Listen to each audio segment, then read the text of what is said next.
तो कैसे करेंगे पहले क्वेश्चन को? देखो बच्चों, ये कह रहा है कि 0.1 एम 100 ml ये एक सोल्यूशन है। इसमें हमने 900 ml वाटर मिला दिया, ये 900 लिखा बच्चों। तो जो फाइनल सॉल्यूशन बना इसकी मोलरिटी बतानी है। बता सकते हैं आप? बोलो, बताओ भाई, बताओ कितनी आई?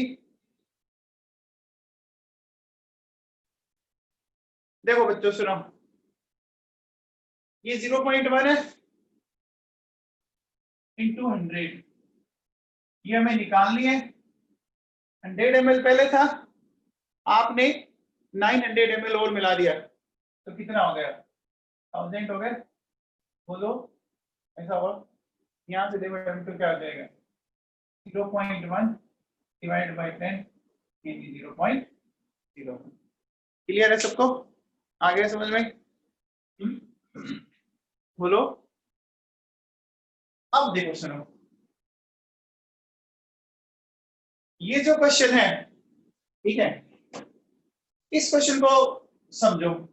देखो बच्चों, ये HCl का सॉल्यूशन है। इसका है HCl का सॉल्यूशन है। वो कहता है HCl के सॉल्यूशन का वेट बाय वेट परसेंटेज 29.2 है, ठीक है, और इसकी डेंसिटी कितनी की है? देखो बताओ, 1.25, ठीक है। कहता है इसका वो वॉल्यूम बताओ जो 200 ml 0.4 m सॉल्यूशन बनाने में काम आता है। तो कैसे करेंगे बच्चों, बताओ कैसे करेंगे इस क्वेश्चन को? कैसे करेंगे? सबसे पहले इसकी मोलिटी निकालें इस सॉल्यूशन की। बोलो, एग्री करते हैं आप? ठीक है, कैसे निकालेंगे? कैसे निकालेंगे? कौन सा फॉर्मूला था? वेरी गुड, याद करो 10 बार मापो। देखो ये था बच्चों y into D into 10 divided by M A. y बोलो 29.2%, डी दिया हुआ है 1.25 इंटू 10, ये हो गया 36.5, तो m1 हो गया 8 आ गया। ठीक है, ये समझ में आ गया? m1 आ रहा है आपका 8 आ रहा है, सॉरी 8 क्या, ये सोल्व करने पर 10 आ रहा है, ठीक है, ये सोल्व करने पर 10 आ गया। अब बताओ, अब क्या करेंगे? m1 पता लग गया, v1 पता करना है, m2 v2, तो ये 10 v1 निकालना है 0.4 इंटू 200। क्या सोल्व कर सकते हैं? बोलो, v1 कितना आ जाएगा?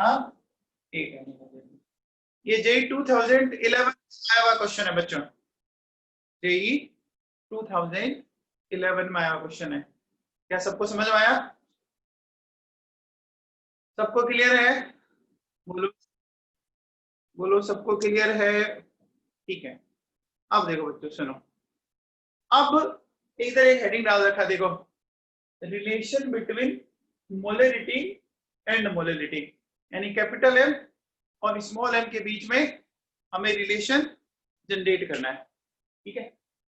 ये रिलेशन देखते हैं, तो अपन एक काम करते हैं, मैंने ऐसे मान लिया, let the volume of solution 1 litre मान ले, तो 1 लीटर में कितने ml हो जाएंगे बच्चों? 1000 ml हो जाएंगे, हो जाएंगे क्या? और डेंसिटी बताओ, मान ली d ग्राम पर ml। देखो वॉल्यूम आपको पता है, डेंसिटी आपको दे रखी है, तो दोनों को मल्टीप्लाई करोगे तो ml से ml कैंसिल हो जाएगा, तो क्या आ जाएगा? 1000 ही आ गया क्या? ये इतना समझ में आ गया? बोलो बच्चों, ये आ गया क्या समझ में? आप देखिए, ये फॉर्मूला किसका है? मोलिटी का फॉर्मूला है। वॉल्यूम कितना लेकर चल रहे हैं अपन? वॉल्यूम कितना लेकर चल रहे हैं बच्चों? 1 लीटर। तो जैसे ही मैं यहाँ 1 लीटर लिखूंगा, तो बोलो m किसके इक्वल आ गया? Na के इक्वल आ गया। आ गया क्या? अब बताओ, मोल जब पता हो, मोल से मास कैसे निकालते हैं? मोल से मास कैसे निकालते हैं? देखो, जब भी मोल निकालना हो डिवाइड करना होता है, और मोल से जब भी कोई चीज निकालनी हो तो क्या करना पड़ता है? मल्टीप्लाई करना पड़ता है। क्या ये समझ में आया आपको? बोलो। तो देखो मैंने क्या किया, बोलो कौन है ये? यहाँ पे देखिए, ये मोलरिटी, ठीक है। फिर बताओ, मोलरिटी को किससे मल्टीप्लाई कर देंगे? बोलो, मोलरिटी को किससे मल्टीप्लाई कर देंगे? मोलिकुलर वेट से कर देंगे बच्चों, कर देंगे क्या?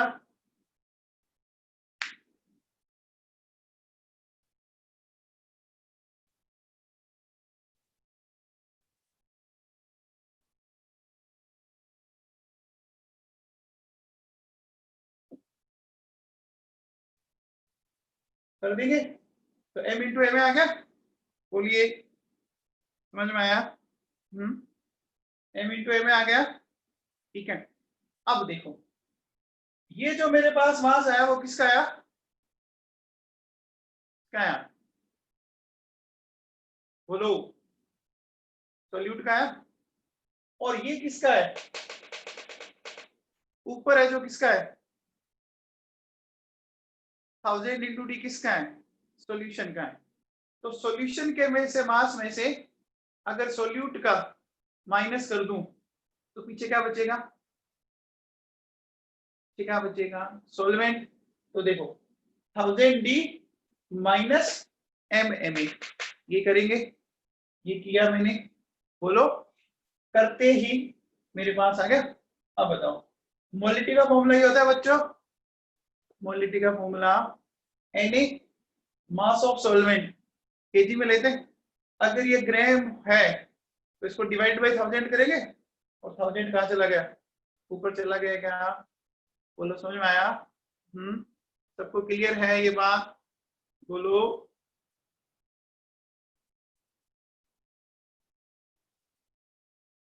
है बच्चों? अब बताओ, Na इस m के इक्वल है, तो मैंने Na की जगह लिख दिया m, और W भी इसकी जगह है, ये मैंने लिख दिया। ये सबको समझ में आया? ये सबको समझ में आया क्या? बोलिए, ठीक है। चलो, तो फाइनली आपको ये फॉर्मूला लर्न करना है, 1000 m upon 1000 d minus m ma। ध्यान रखना, ये d किसकी डेंसिटी है? सॉल्वेंट की या सॉल्यूशन की? बताओ बच्चों, d किसकी डेंसिटी है? सॉल्वेंट की या सॉल्यूशन की? यस, सॉल्यूशन की है। सॉल्वेंट की डेंसिटी दे तो ये फॉर्मूला मत लगा देना, ये ध्यान रखना। अगर सॉल्वेंट की डेंसिटी दे तो ये फॉर्मूला नहीं लगेगा, ठीक है? समझ में आ गया? अब देखो, अब अपन इस पे कुछ क्वेश्चन कर लें। देखिए बच्चों, सुनो,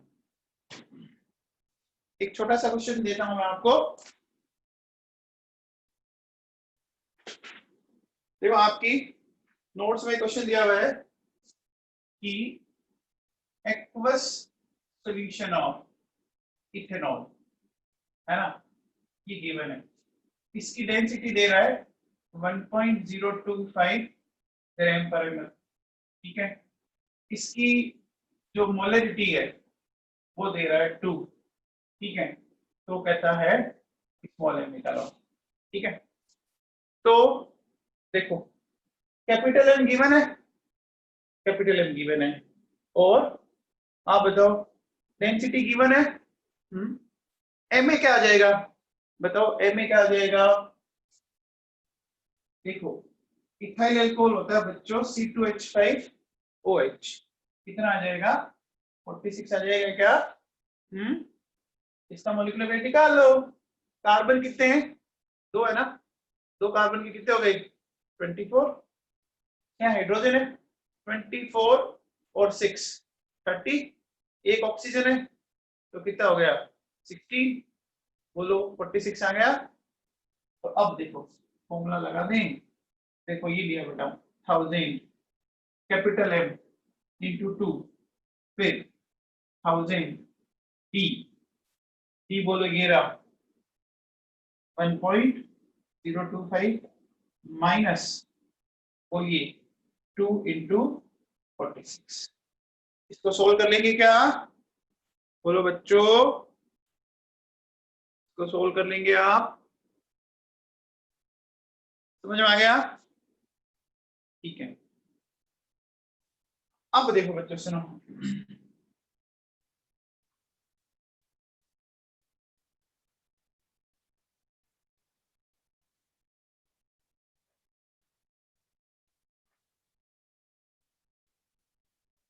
देखिए अगर मैं आपसे ऐसा बोलूं कि 0.1 m 400 ml HCl plus 0.2 m 600 ml HCl, इन दोनों को मिक्सअप किया। After mixing new molar concentration of acid. बताओ बच्चों, यद्यपि यद्यपि तवर, यद्यपि बता बेटा, यद्यपि सुन रहे बेटा?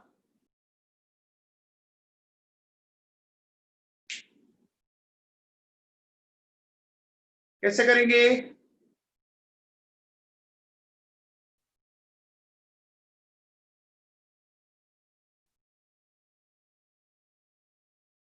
यद्यपि सुन रहे हो?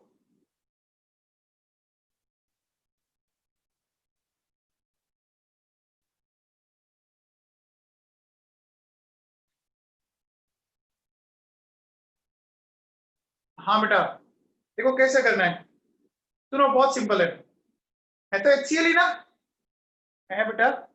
पहले निकाल लो मिलीमोल्स और डिवाइडेड बाय टोटल वॉल्यूम, खत्म बात। तो देखो सबसे पहले देखो टोटल मिलीमोल्स यानी ये निकाल लेंगे अपन MVML। बताओ बच्चों, ऊपर भी ml है तो नीचे क्या लूंगा? V लीटर या V ml? ml लेंगे ना, ठीक है। तो देखो क्या आ जाएगा आपका VML। अब देखो इसको लिख सकते हैं अपन M1V1 plus M2V2 V1 plus V2। तो M1 देखो क्या हो गया 0.1 इंटू 400 प्लस 0.2 इंटू 600 और 400 प्लस 600। क्या सबको समझ में आया? क्या सबको समझ में आया?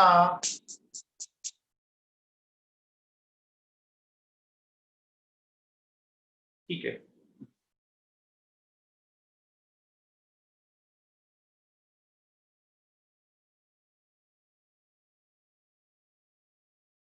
अब देखो बच्चों सुनो,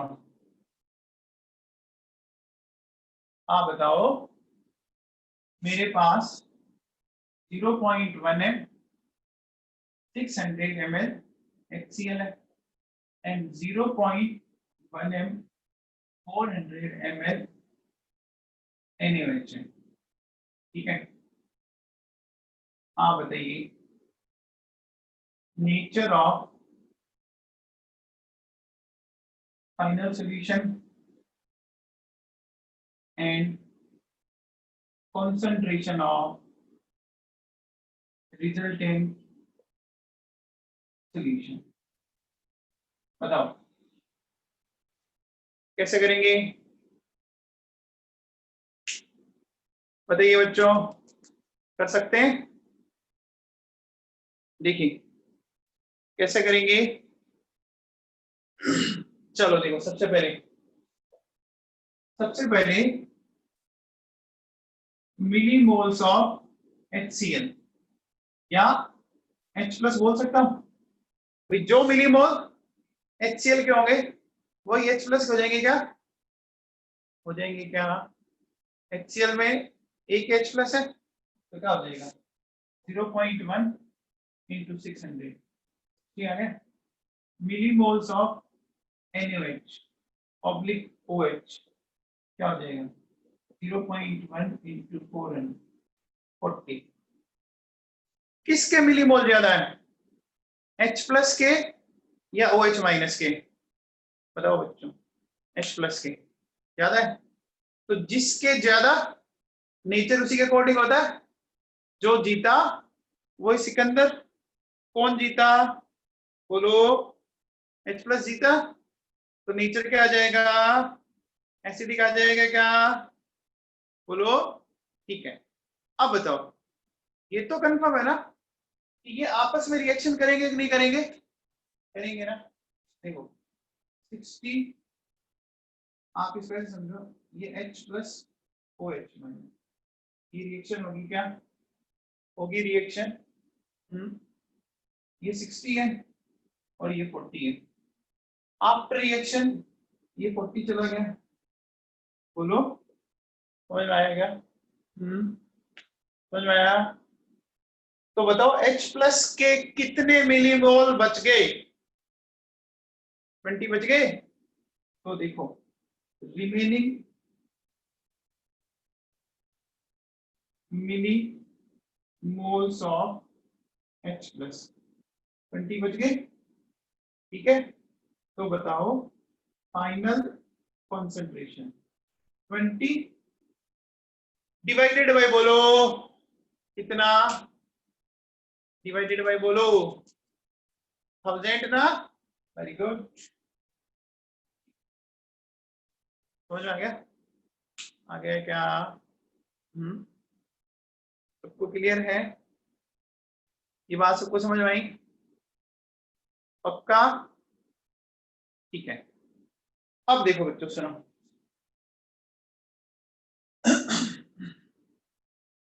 अगर मैं इस HCl की जगह आपको H2SO4 दे देता हूं तो बताओ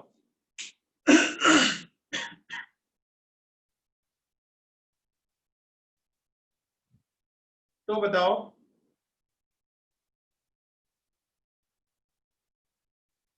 तो यही रहेगा क्या ये रहेगा क्या H2SO4 दिया मैंने अब अलग आएगा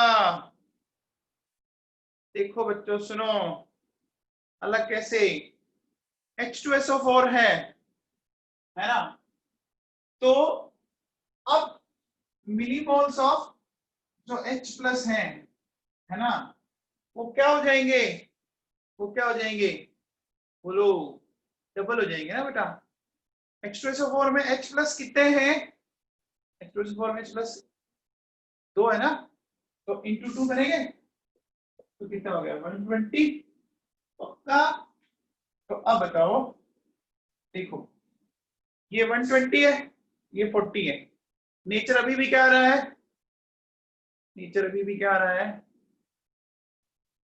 एसिडिक आ रहा है आ रहा है ना एसिडिक अब बताओ अगर फाइनल सॉल्यूशन में अपन बोलें तो 120 माइनस 40 डिवाइडेड बाई 1000 क्या मैंने सही लिखा है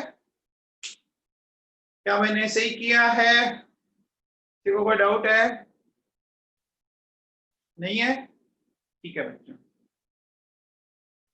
चलिए नेक्स्ट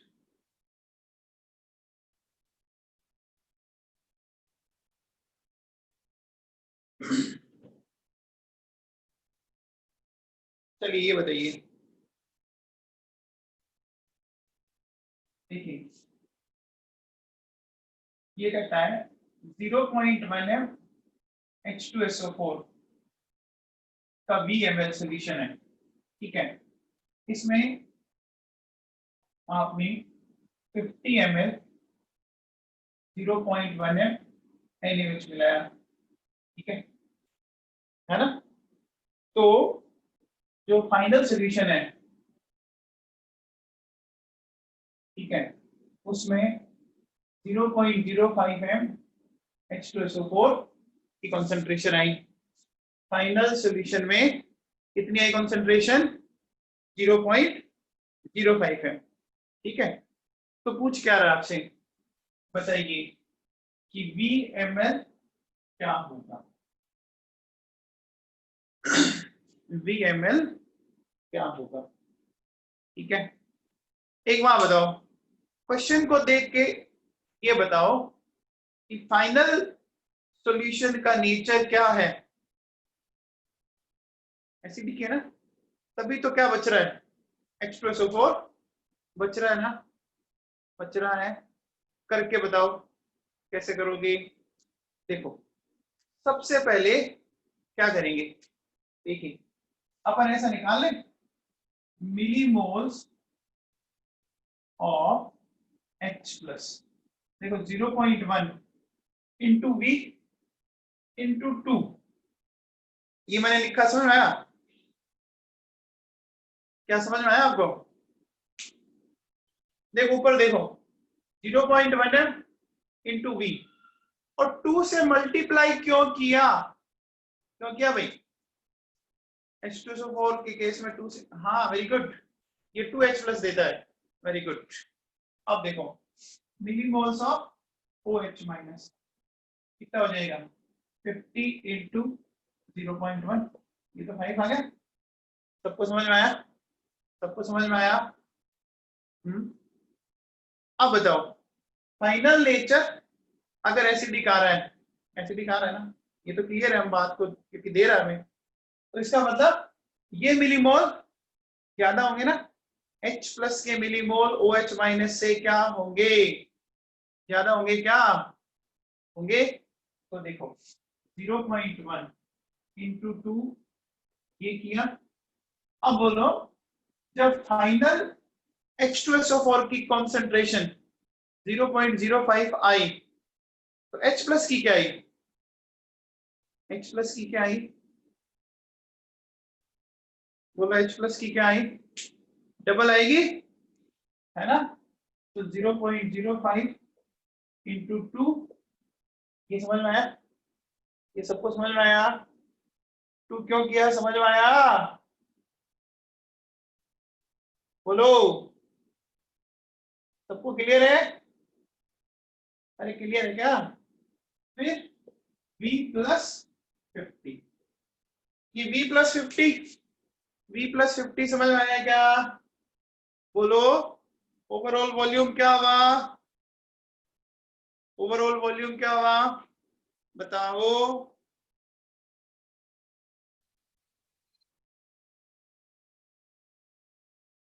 ओवरऑल वॉल्यूम क्या हो गया? V50 हो गया बच्चों।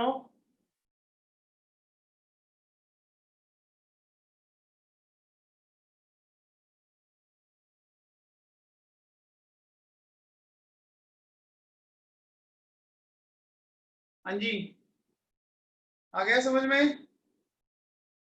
अब बताओ, V निकाल के बताओ कितना आ रहा है?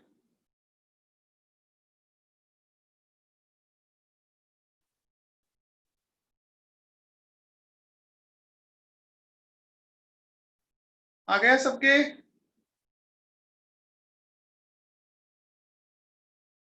बोलो, आ गया? क्वेश्चन समझ में आया बच्चों?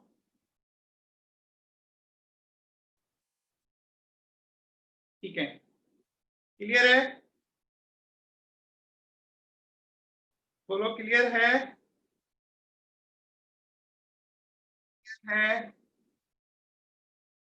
ठीक है, वेरी गुड। चलिए आगे, हटा दूं? बोलो समझ में आ गया? ठीक है,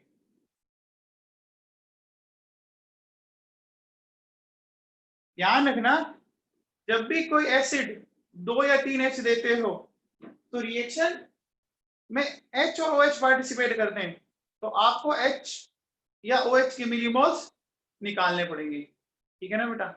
ये बात समझ में आ गई क्या आपको? बोलो, ये बात क्लियर है? ठीक है, अब देखिए बच्चों सुनो,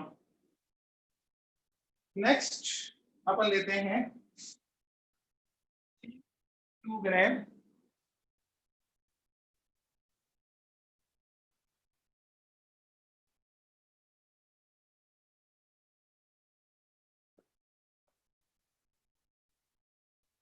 हाँ जी देखो 342 ग्राम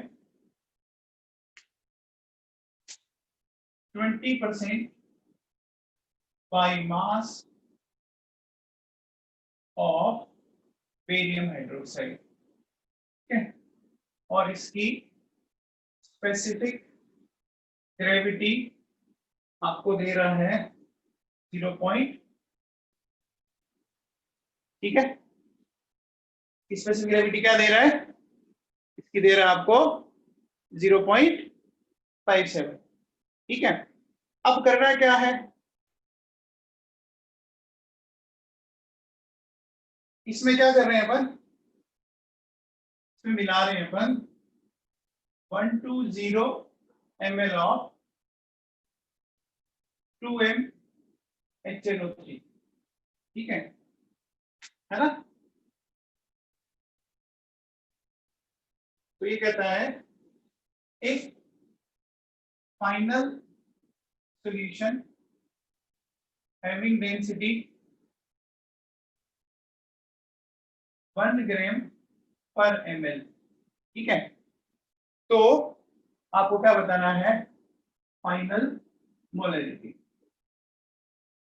ठीक है, आपको क्या बताना है, फाइनल मोलरिटी बता रही है। बताओ बच्चों,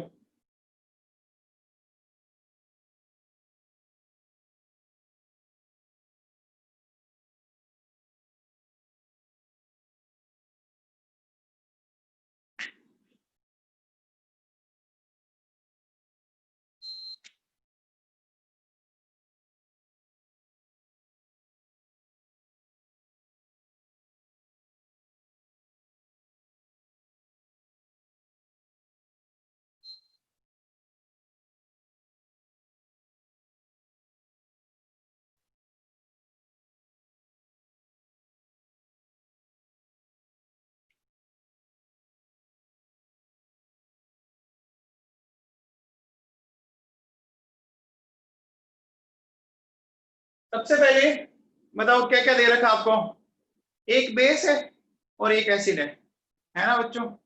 बेरियम का एटॉमिक वेट होता है 137, आप चाहो तो इसका मॉलिक्यूलर वेट निकाल सकते हो 171, ठीक है, क्या कर सकते हो 171, ठीक है। अब देखिए करना क्या है, ध्यान दीजिए।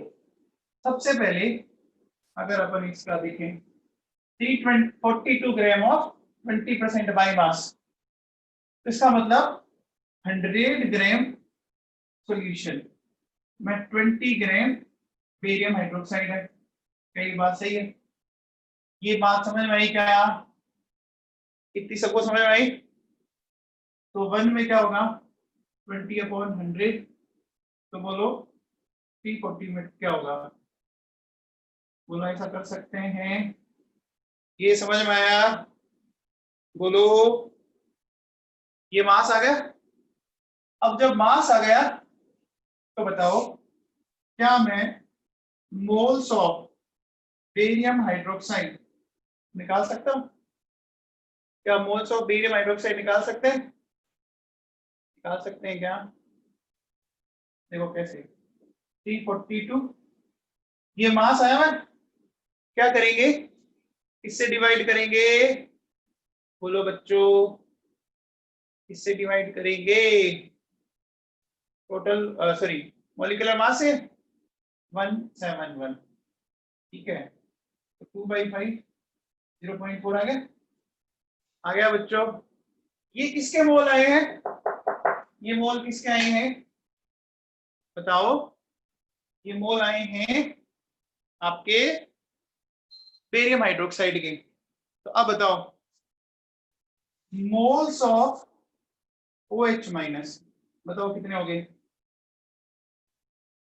OH माइनस के बताओ 0.4 इंटू 2 0.8 हो गए।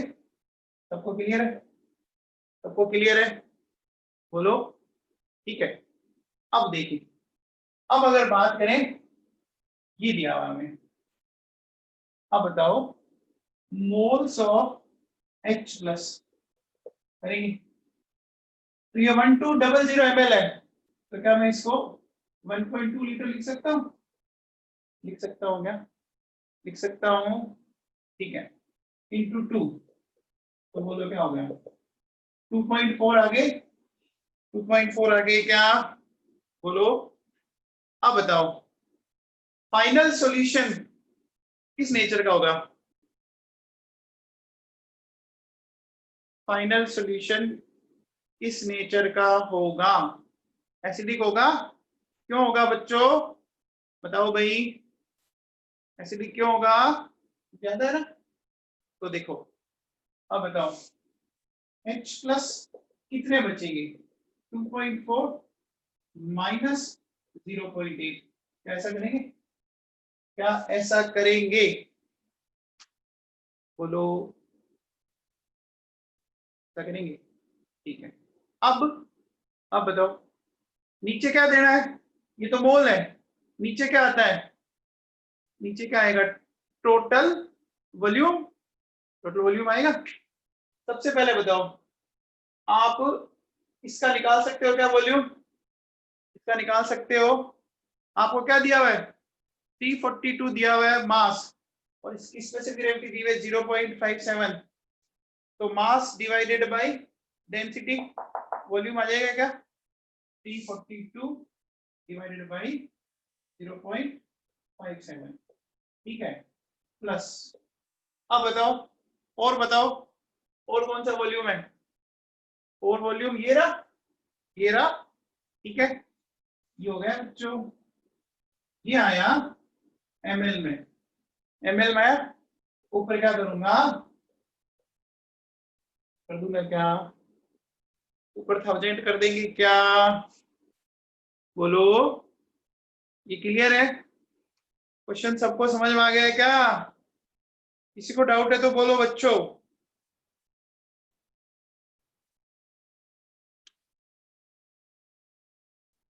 सबको क्लियर है? बेटा नोट्स में सब कुछ सोल्व किए हुए है ना? ये देखो टोटल मैंने इसमें 26 क्वेश्चन डाल रखे हैं कॉन्सेंट्रेशन टर्म्स के, ठीक है ना? हाँ पुलकित, मोल ऑफ H प्लस में काय का डाउट है बता? ये है ना 1200 ml, तो 1.2 लीटर, इसकी मोलिटी दे रखी थी 2, ये 2.4, तो इसमें से 2.4 में से 0.8 न्यूट्रलाइज हो जाएंगे ना, तो बाकी 1.6 बचेगा, तो यही तो लिखा मैंने, 2.4 माइनस 0.8 कितना आएगा? 1.6 आएगा ना? हो गया भाई? चलें आगे, बोलो, किसी को डाउट है तो बोलो। नहीं है?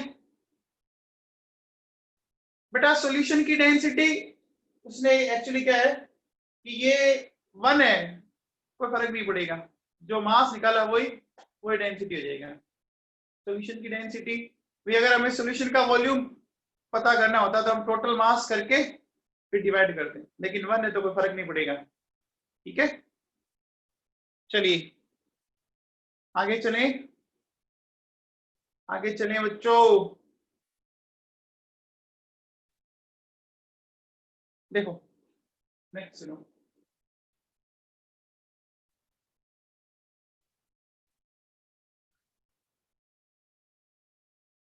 ध्यान दो, अपना नेक्स्ट जो टर्म है नॉर्मेलिटी। नॉर्मेलिटी जानते हैं? नॉर्मेलिटी जानते हैं आप? जानते हैं बच्चों? देखो क्या होगा, gram equivalent divided by volume किसमें? लीटर में। लिख दिया? तो अगर मैं बोलूं कि वॉल्यूम 1 लीटर है, तो बोलो एन किसके इक्वल आ गई? ग्राम इक्विवेलेंट इक्वल आ गया क्या? बोलो सही है? क्या ये सही है? बोलो, ये सबको समझ में आया? ये सबको समझ में आया? तो अब बताओ नॉर्मेलिटी की डेफिनेशन क्या देंगे?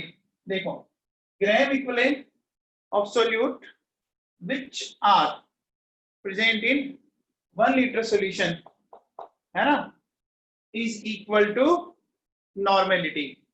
Is it clear? बोलो, समझ में आया? सबको समझ में आया क्या? ठीक है, अब बताओ यूनिट बताओ बच्चों इसकी।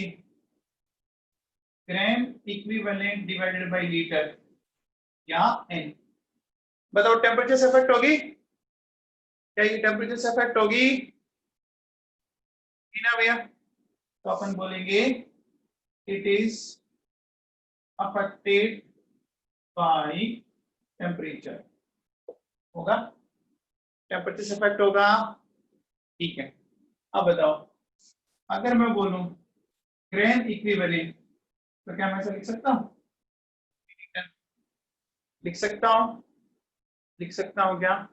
अब बताओ अगर मैं बोलूं मिली इक्विवेलेंट तो क्या करेंगे बताओ? एनवीएमएल कर सकते हैं। बोलो सही है? बोलो सही है क्या?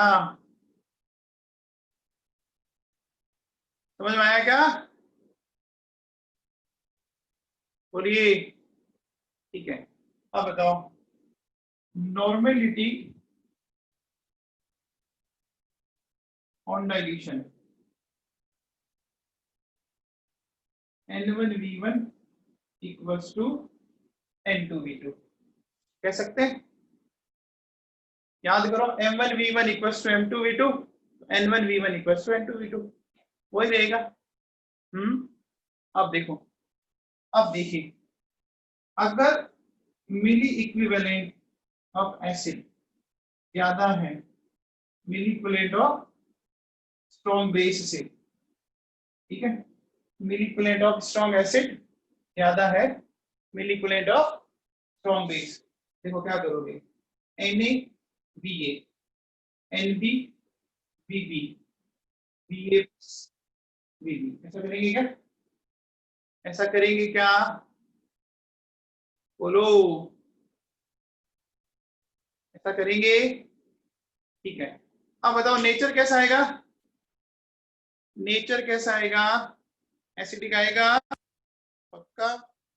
अब बताओ अगर ये बेसिक होता तो क्या करते? बताओ, बेसिक होगा तो NbBB माइनस क्या आ जाएगा बताओ? उल्टा हो जाएगा ना, NbBB माइनस बताइए NaVA upon VA plus VB। क्या ये क्लियर है? बोलो क्लियर है क्या बच्चों? सबको समझ में आया क्या? ठीक है, अब बताओ बच्चों, देखो ग्राम इक्विवेलेंट कैसे निकालते हैं? ग्राम इक्विवेलेंट कैसे निकाला जाता है? क्या फॉर्मूला है?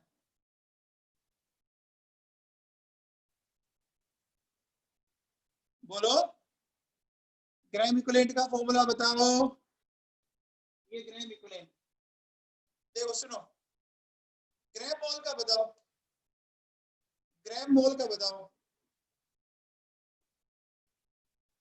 ग्राम मोल का फॉर्मूला क्या होता है? वेट इन ग्राम अपॉन मॉलिक्यूलर वेट होता है क्या? होता है ना। देखो मैंने लिखा ग्राम मोल और मैंने लिखा ग्राम इक्विवेलेंट, ठीक है, मैंने बोला ग्राम मोल एंड ग्राम इक्विवेलेंट। तो देखिए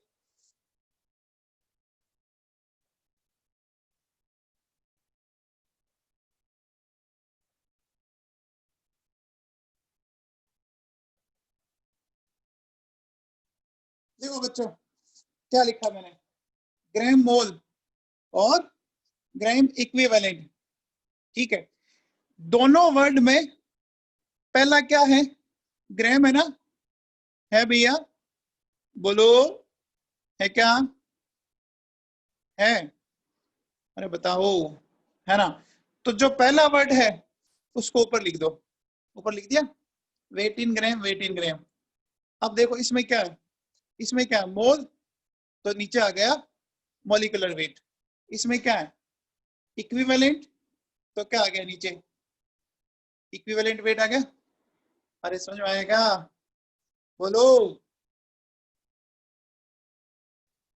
नाम में ही फॉर्मूला छिपा हुआ है, नाम में ही फॉर्मूला छिपा हुआ है, ठीक है।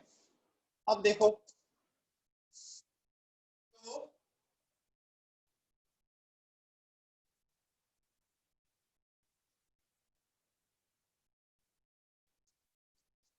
ऐसा लिख सकता हूं, ऐसा लिख सकता हूं क्या,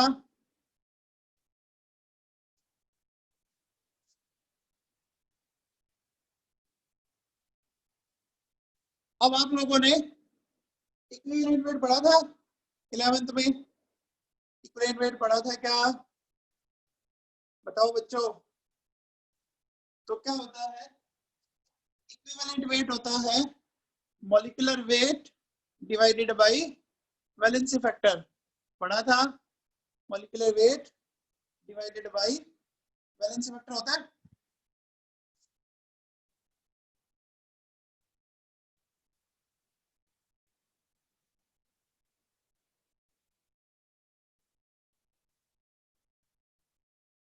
देखो इक्विवेलेंट वेट की जगह मैंने लिखा molecular weight divide by valency factor, ये कहां चला गया, ऊपर चला गया।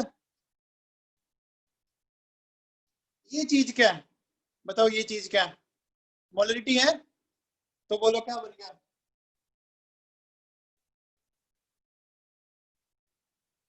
ये बन गया नॉर्मलिटी, क्या आ गया मोलरिटी इनटू वैलेंसी फैक्टर। समझ आया बच्चों, बोलो क्लियर है क्या, पक्का। अब देखिए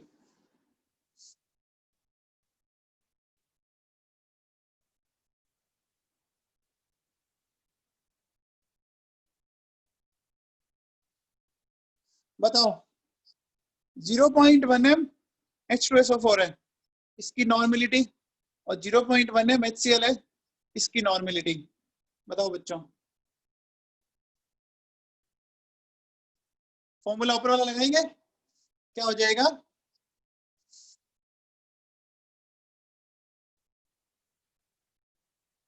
क्लियर है, सबको समझ में आया, क्लियर है, बोलो।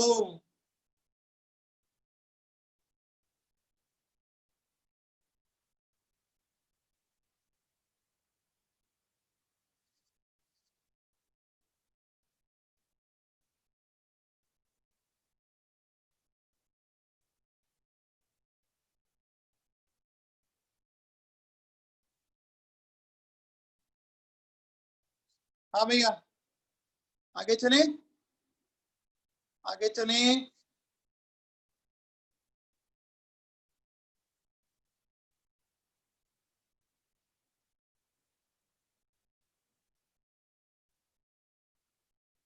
पक्का, तो अब बच्चों सुनो, जो कंसंट्रेशन टर्म्स के जो क्वेश्चंस दे रखे हैं वो आप करेंगे, जो कुछ मैंने नहीं करवाए हैं सबका सॉल्यूशन है लिखा हुआ, आप कर सकते हैं। अगर फिर भी दिक्कत आए तो मेरे से पूछ लेना आप। अगले टॉपिक में चले, अगले टॉपिक में चले क्या, चलो।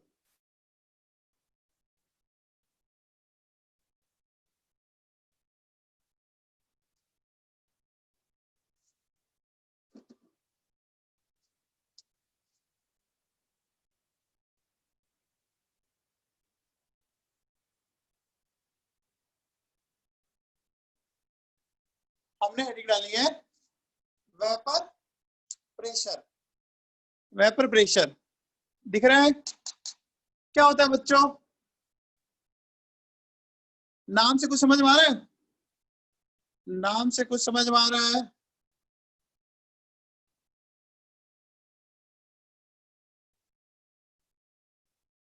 देखो सिंपल सी बात है, वेपर का प्रेशर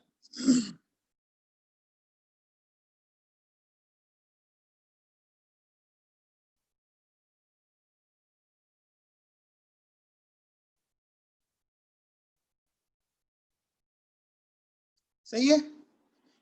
अब मुझे बताओ वेपर कैसे जनरेट होती है बच्चों, वेपर कैसे जनरेट होती है बताएंगे आप?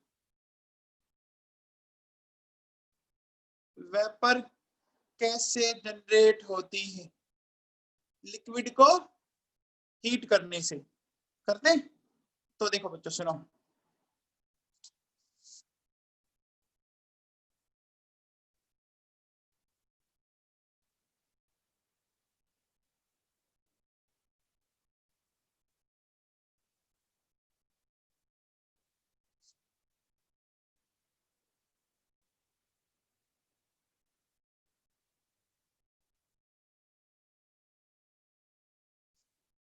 अब ध्यान दे। देखो बच्चों ये लिक्विड है और कंटेनर क्लोज कर रखा है। बोलो, जब कंटेनर क्लोज है तो इससे जो वेपर बनेगी क्या बाहर जाएगी? क्या क्या वेपर बाहर जाएगी? क्या नहीं जाएगी? अब क्लोज कंटेनर में इन दोनों के बीच में क्या एस्टेब्लिश हो जाएगा? क्या एस्टेब्लिश हो जाएगा? क्या एस्टेब्लिश हो जाएगा? इक्विलिब्रियम हो जाएगा। इक्विलिब्रियम स्टेट एस्टेब्लिश हो जाएगी ना। याद करो लास्ट में आपने पढ़ा था, लास्ट में पढ़ा था 11th में इक्विलिब्रियम क्लोज कंटेनर में। अब देखो बच्चों क्या होगा, ये जो वेपर के जो मॉलिक्यूल है ये मूव करेंगे, ठीक है।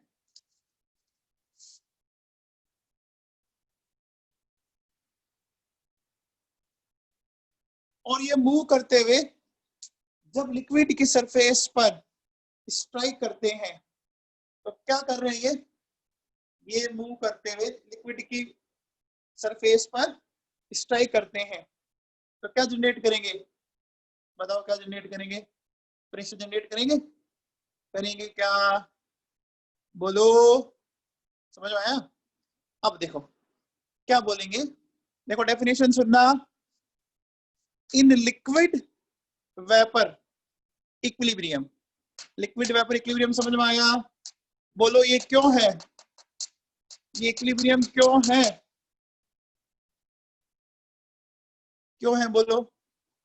कंटेनर क्लोज है, कंटेनर क्लोज है, ठीक है। तो in liquid vapour equilibrium pressure which is exerted by vapor on the surface of liquid is known as vapor pressure। बेटा है ये भी प्रेशर ही, ये भी प्रेशर है। आप बताओ प्रेशर का मेजरमेंट किससे करते हैं? लास्ट में पढ़ा था, स्टेट ऑफ मैटर एक चैप्टर था बच्चों, पढ़ा था क्या? पढ़ा था। कौन से ऑपरेटर से करते हैं? कौन से ऑपरेटर से? मैनोमीटर, बैरोमीटर से नहीं दीपिका तंवर, बैरोमीटर से तो एटमॉस्फेरिक प्रेशर करते हैं। ये तो ऐसे ही फेंक रहे हैं बैरोमीटर, मैनोमीटर से करते हैं। देखो मैं समझाता हूं।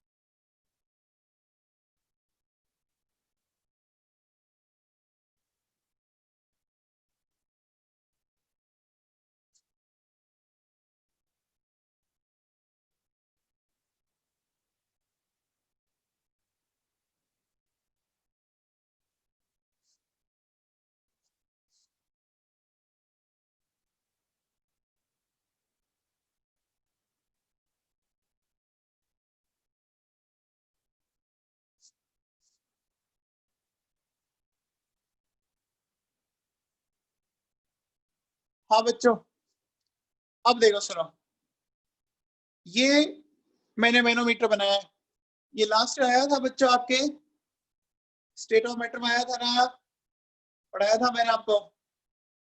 अब देखिए सुनिए, ये जो मैनोमीटर की जो दो ट्यूब है, अभी इन दोनों में मरकरी का लेवल क्या है? मरकरी का लेवल क्या है? इक्वल है ना? अगर इक्वल है इसका मतलब देखो, अगर ये ओपन है ना, अगर ये ओपन है तो क्या हो जाएगा, इसका वेपर प्रेशर कितना आएगा फिर, जितना इस तरफ लग रहा है उतना इस तरफ लगेगा ना, बराबर आ जाएगा, बराबर आ जाएगा क्या?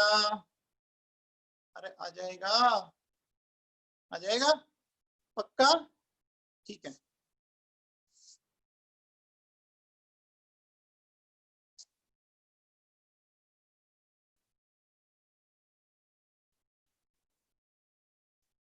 अब मान लो वेपर ने प्रेशर ज्यादा लगाया, तो ज्यादा लगाएगा तो मरकरी इधर से कहा जाएगी, नीचे, और उधर से कहा हो जाएगी, ऊपर आ जाएगी क्या?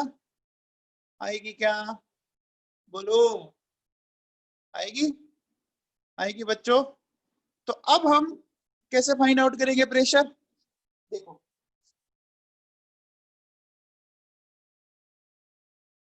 ये डिफरेंस निकालेंगे, हाइट निकालेंगे बच्चों, डिफरेंस निकालेंगे, और लास्ट में मैंने पढ़ाया था आपको एक फॉर्मूला,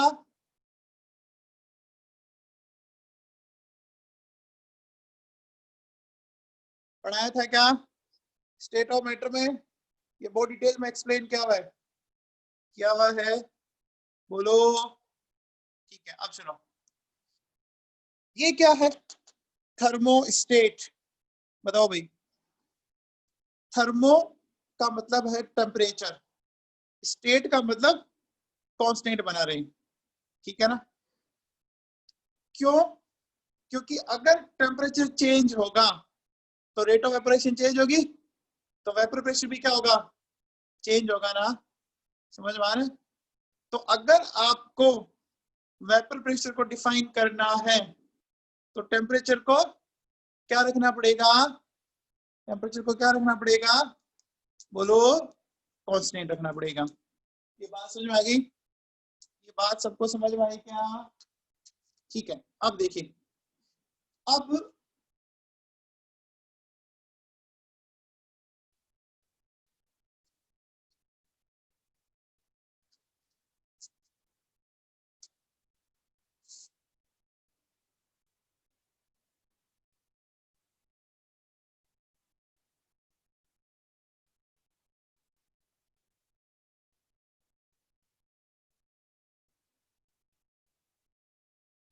एक बात बताओ, मैंने लाइन लिखी है, समझ में आई? मैंने लिखा है vapour pressure of any liquid at its boiling point किसके इक्वल है? बताओ किसके इक्वल है? 1 atm।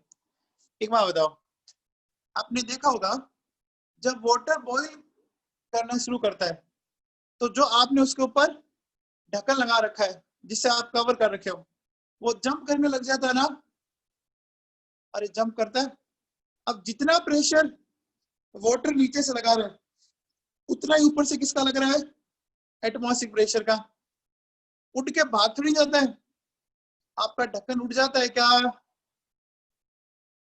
ढक्कन उठता है क्या? नहीं उठता ना। तो इसका मतलब उस कंडीशन में क्या हुआ, जितना बार प्रेशर है, बाहर कितना प्रेशर होता है बच्चों, हमारी चारों तरफ कितना प्रेशर है, हमारी चारों तरफ कितना प्रेशर है, 1 atm। तो इक्विलिब्रियम स्टेट आ गई। तो इसका मतलब क्या हुआ कि उस लिक्विड का प्रेशर, जो वेपर प्रेशर है, वो एटमॉस्फेरिक प्रेशर के इक्वल हो गया क्या? बोलो, तो मैं ऐसा लिख सकता हूँ, लिख सकता हूँ क्या? ठीक है, समझ में आ गया? अब बताओ,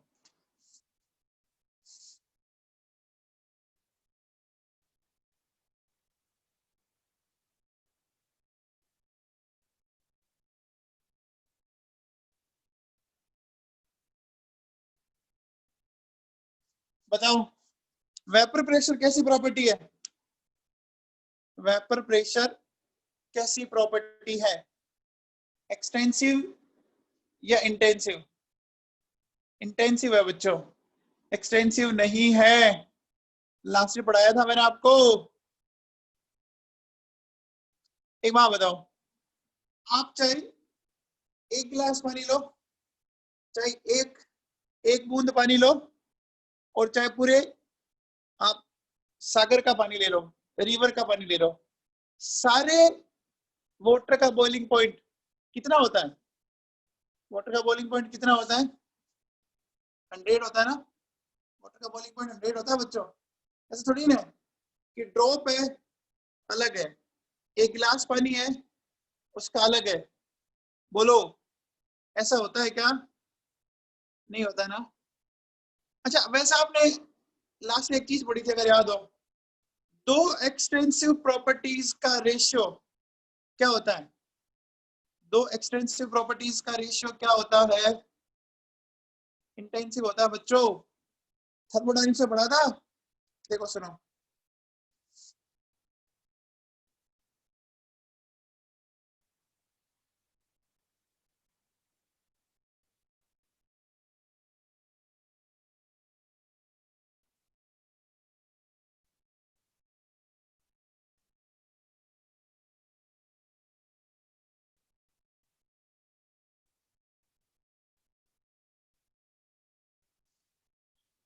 इन दोनों डायग्राम को ध्यान से देखो।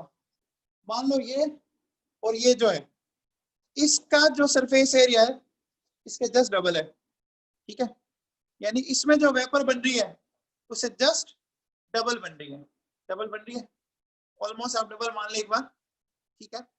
आप मुझे बताओ, अगर सरफेस एरिया बढ़ा तो उसी प्रोपोर्शन में फोर्स भी तो बढ़ा होगा ना? अरे अगर सरफेस एरिया बढ़ा है तो उसी प्रोपोर्शन में क्या बढ़ा होगा? बोलो। फोर्स भी बढ़ा है, समझ में आ गया? तो जब दोनों ही बढ़े तो ये चीज क्या रहेगी? ये चीज क्या रहेगी बताओ? क्या रहेगी? कांस्टेंट रहेगी ना? पक्का? ठीक है। अब एक बार बताओ, क्या वेपर प्रेशर आपका सरफेस एरिया पे डिपेंड कर रहा है? फिर क्या वेपर प्रेशर सरफेस एरिया पे डिपेंड कर रहा है क्या? नहीं कर रहा ना। तो ऐसा तो नहीं है कि जहां सरफेस एरिया ज्यादा है वहां बॉइलिंग पॉइंट कम हो गया और वाटर फटाफट भाग गया। तो आप सोचो, महासागर जो ग्रेट ओशियंस और ओशियंस हैं, या जो रिवर है बहुत बड़ी बड़ी, वो तो खुली पड़ी है ना बच्चों? अरे खुली पड़ी है ना, तो उनका सरफेस एरिया बहुत ज्यादा है ना। अगर सरफेस एरिया बढ़ने से आपका वेपोरेशन बढ़ता तो सारा वाटर कभी भी चला जाता ना? जाता है क्या? अरे जाता है क्या? नहीं जाता ना। समझ में आ गया? बोलो। अरे ये बात समझ में आ गई? आशुतोष गौतम, हायर एल्टीट्यूड का मामला अलग है। अभी अगर हमें कंपेयर करना है तो हम एक ही लेवल पे करेंगे ना। हायर एल्टीट्यूड पे तो एटमॉस्फेरिक प्रेशर भी तो कम हो जाएगा ना। वो बात करेंगे पर आगे जब इसी में आएगा एलिवेशन इन बॉइलिंग पॉइंट, तब आपको एक्सप्लेन करूंगा मैं।